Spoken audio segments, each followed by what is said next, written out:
Baruch Hashem, ce cours est dédié à la mémoire d'Avraham Akoka Bar Esther. Hashem, Shayom, Shniftar Kiyom Hazeh.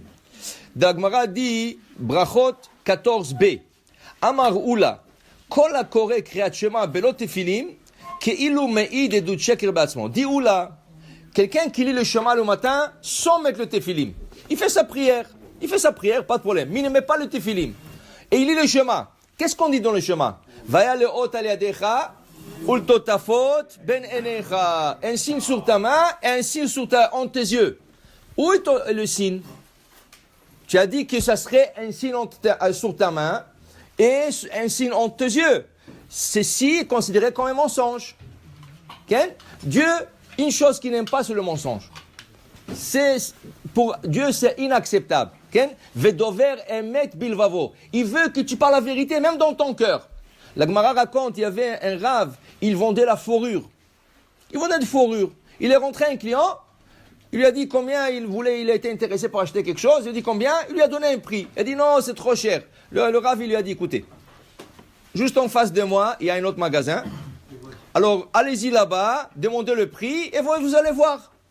La personne, il est parti là-bas et il a vu c'est beaucoup plus cher.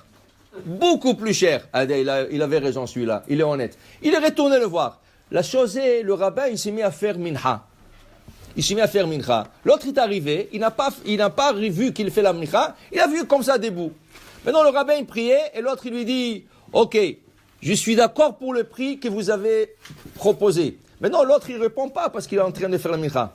Alors l'autre il dit, ça veut dire, il a compris que j'ai vu que c'est beaucoup plus cher. Il dit, il lui a ajouté $50. Il dit, ok, $50 de plus.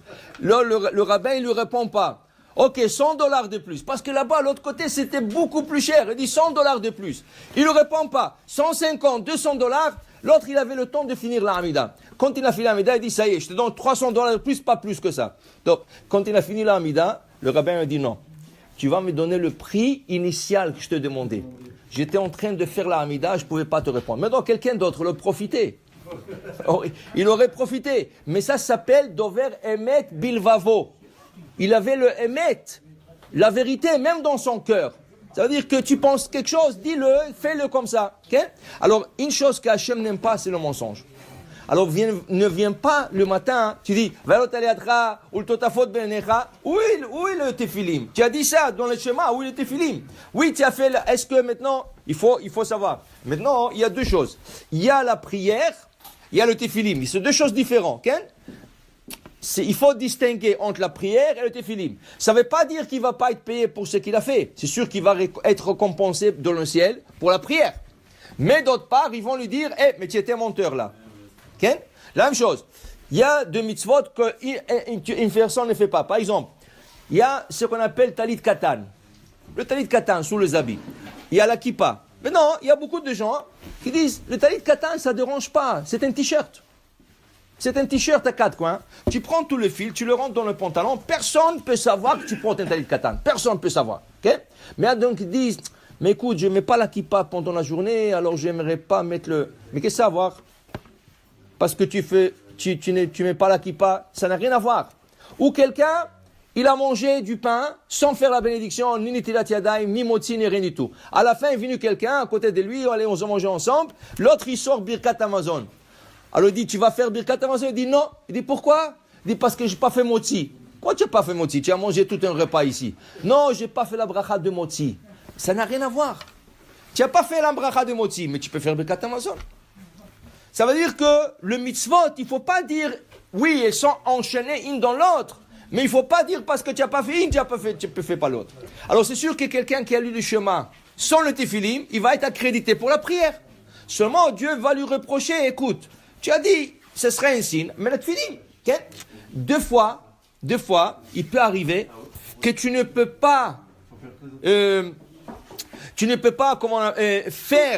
mettre le tefilim et faire la prière.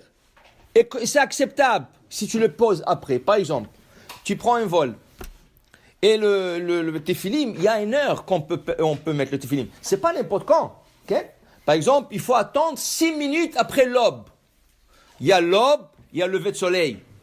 Entre l'aube et le lever de soleil, il y a 72 minutes. L'aube, c'est le temps qu'on voit sur l'horizon, le rayon du soleil. Le soleil n'est pas encore sorti, on voit le rayon.